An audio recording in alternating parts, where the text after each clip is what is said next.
Hello everyone, good morning. मैं Praveen Sharma. Welcome back to my channel. आज का हमारा टॉपिक है पाठ्य वस्तु विश्लेषण के विभिन्न स्वरूप। Analysing text content of different nature. तो इसी विषय में हम बात करते हैं। अभिक्रमिक अनुदेशन या अनुदेश की सामग्री के निर्माण में पाठ्य वस्तु विश्लेषण कंटेंट एनालिसिस का ही प्रयोग किया जाता है। काव्य विश्लेषण के अन्य दो रूपों की आवश्यकता नहीं होती है। पाठ्य वस्तु विश्लेषण जिस प्रकार किया जाए, इसको समझने के लिए पाठ्य वस्तु विश्लेषण का विवेचन यहाँ पर विस्तार से किया जाएगा। तो आइए अब देखते हैं। जो पॉइंट हमारा है, पाठ्य वस्तु विश्लेषण का अर्थ एवं संरचना, meaning and structure of content analysis. I K Davies ने अपनी पुस्तक मैनेजमेंट ऑफ लर्निंग में पाठ्य वस्तु विश्लेषण का उल्लेख किया है तथा उसको परिभाषित भी किया है। उन्होंने लिखा है, अनुदेशन तथा शिक्षण की पाठ्य वस्तु के प्रकरण का उसके तत्वों में विश्लेषण करके उन्हें तार्किक ढंग से क्रमबद्ध रूप में संश्लेषण करने को पाठ्य वस्तु विश्लेषण कहते हैं।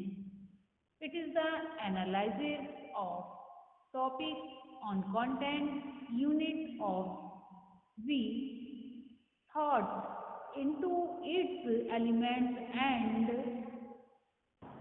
Synthesise into logical sequence. इस परिभाषा के पाठ्यवस्तु के व्यवहारिक स्वरूप का, इस परिभाषा से जो है पाठ्यवस्तु के व्यवहारिक स्वरूप का बोध होता है कि इसमें पाठ्यवस्तु के प्रकरण को तत्वों में विभाजित किया जाता है और अधिगम की सुविधानुसार उन्हें तार्किक क्रम में नियोजित किया जाता है। नेक्स्ट पॉइंट में हम देखेंगे पाठ्यवस्तु विश्लेषण विधि, मेथड ऑफ कंटेंट एनालिसिस। पाठ्यवस्तु विश्लेषण की अनेक विधियां हैं। इनका विकास उद्देश्यों को व्यावहारिक रूप में लिखने की विधि के साथ हुआ है। मेगर तथा मिलर ने 1962 में उद्देश्यों को व्यावहारिक रूप में लिखने की विधियों का विकास किया। सन 1962 अर्थात 1962 में होम ने पाठ्यवस्तु विश्लेषण की विधि का विकास किया। इसके बाद ग्लेसर 1963 तथा मेटनर ने 1955 में पाठ्यवस्तु विश्लेषण की विधियों का विकास किया। डेविस की प्रविधि अधिक उपयोगी मानी जाती है।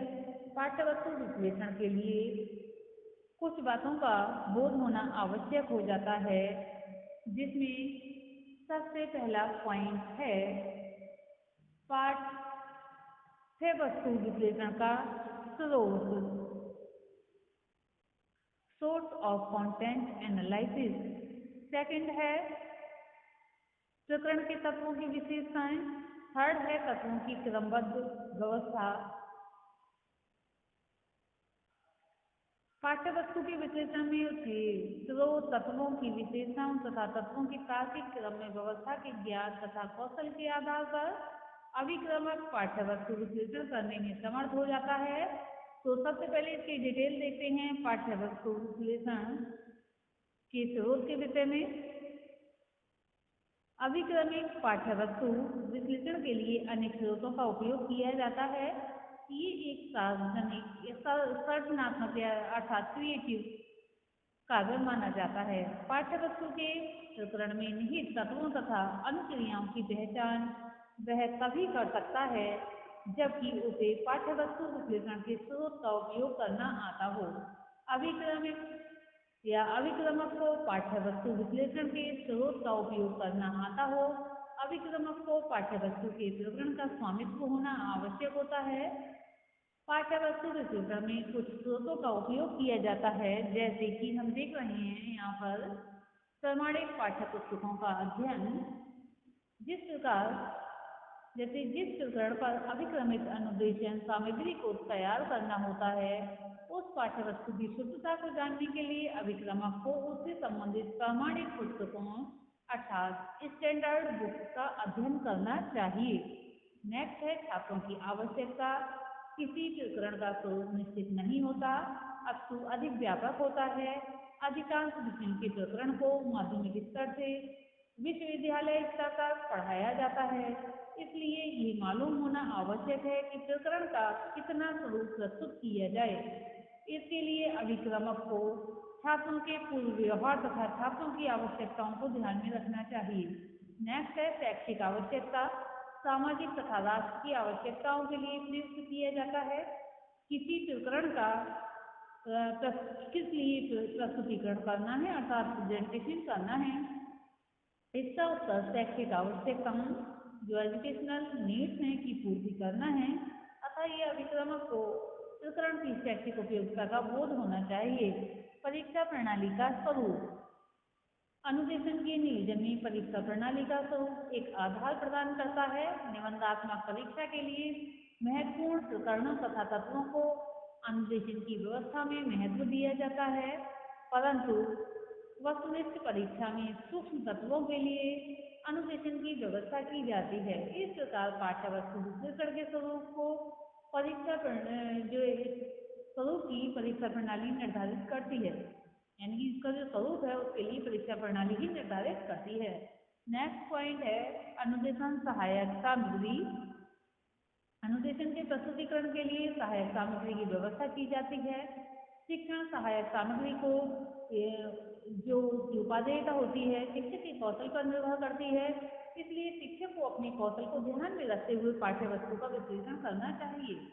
पाठ्यक्रम की आवश्यकता। किसी प्रकरण के तत्वों के विश्लेषण में पाठ्यक्रम की आवश्यकता भी अधिक उपयोगी होती है।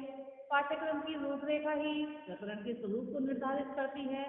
उदाहरण के लिए अभिप्रेरणा अर्थात मोटिवेशन प्रकरण मनोविज्ञान के MA के और शिक्षा के M.Ed के पाठ्यक्रमों में सम्मिलित किया गया है, परंतु M.Ed के पाठ्यक्रम में इस तथ्य की शैक्षिक उपादेयता को अधिक महत्व दिया जाता है, जबकि MA में सैद्धांतिक पक्ष की प्रधानता दी जाती है, यानी जो सैद्धांतिक पक्ष है उसको उसकी प्रधानता होती है। इन स्रोतों से पाठ्यवस्तु विश्लेषण के मौलिक प्रश्नों जैसे कि क्या, कैसे, क्यों तथा कौशल का उत्तर प्राप्त होता है। क्या प्रश्न का उत्तर प्रमाणित पुस्तकों तथा पाठ्यक्रम की रूपरेखा से मिलता है। क्यों प्रश्न का उत्तर शैक्षिक आवश्यकताओं से और कैसे प्रश्न के जो उत्तर हैं छात्रों की आवश्यकताओं से तथा कौशल के लिए परीक्षा प्रणाली तथा सामग्री से कम मिलता है। नेक्स्ट पॉइंट में हम देखेंगे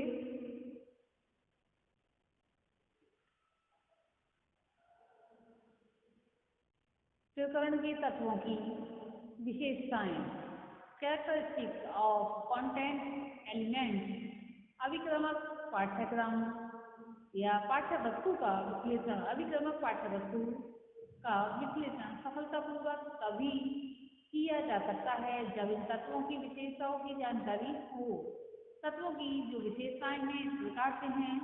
तत्व प्रकरण की एक स्वतंत्र इकाई होती है। तत्व के लिए केवल एक विशिष्ट युक्ति का प्रयोग किया जाता है। तत्व के लिए केवल एक विशिष्ट युक्ति का यानी बता ही दिया गया है प्रयोग किया जाता है, लेकिन सावधानीपूर्वक छात्रों की अनुक्रियाओं से तत्व की जानकारी होती है। तत्व का मापन केवल एक प्रश्न द्वारा होता है। तत्वों का विविधीकरण छात्र की अनेक अनुक्रियाओं के अवलोकन द्वारा होता है।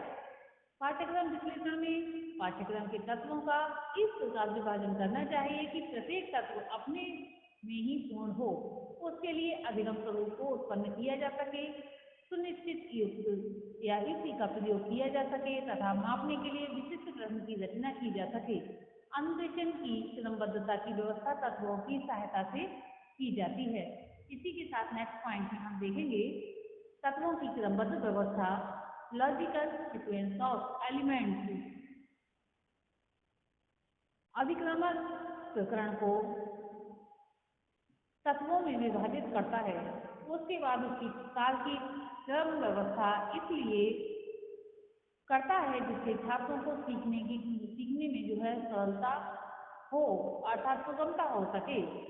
तत्वों का तार्किक मनोवैज्ञानिक दृष्टि से भी वैध होना चाहिए। इसके लिए अभिक्रमक की जो है अधोरेखित सूत्रों का अनुसरण जो भी अभिक्रमक है उसको कुछ सूत्रों का प्रयोग करना चाहिए जो इस प्रकार से हैं।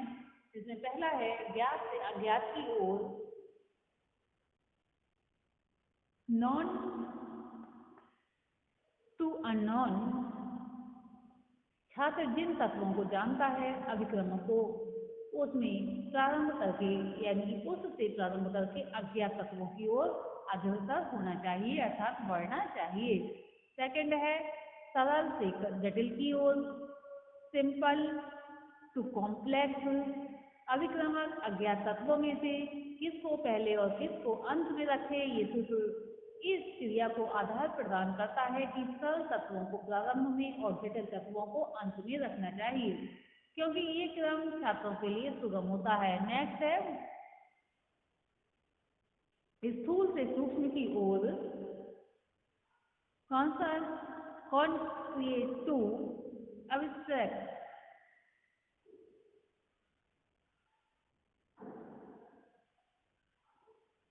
शिक्षा में सर्वप्रथम यानी कि सबसे पहले ऐसी वस्तु की शिक्षा दी जानी चाहिए जिसका प्रत्यक्ष छात्र कर सकें और उसके बाद भावनीय में विचार की शिक्षा दी जानी चाहिए।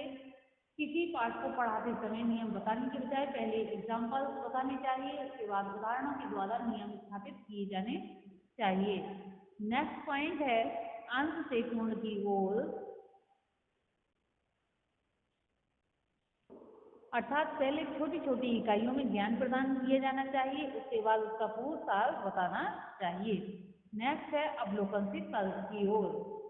इसके अंतर्गत कहा जा सकता है कि पहले बालकों को अवलोकन करने के लिए दिया जाए जिससे ज्ञानेंद्रियों का भी बालक प्रयोग कर सकें और ज्ञानेंद्रियों के माध्यम से जब ज्ञान ग्रहण करेंगे तब उनका ज्ञान स्थायी होगा। जैसे कि मान लो छोटे बच्चों के लिए फलों के नाम पढ़ाए जाने हैं, अगर प्रत्यक्ष रूप से उन्हें दिखाकर फलों के नाम बताए जाएंगे, उनके बारे में बताया जाएगा तो अधिक स्थायी होगा। इसके साथ ही अगर उनके हाथ से स्पर्श कराकर और अगर वे फल जैसे कि मान लीजिए आम है उनका स्वाद यानी कि उनको चखाकर ज्ञान प्रदान किया जाएगा तो वह ज्ञान बिल्कुल और अधिक से अधिक प्रभावी होगा।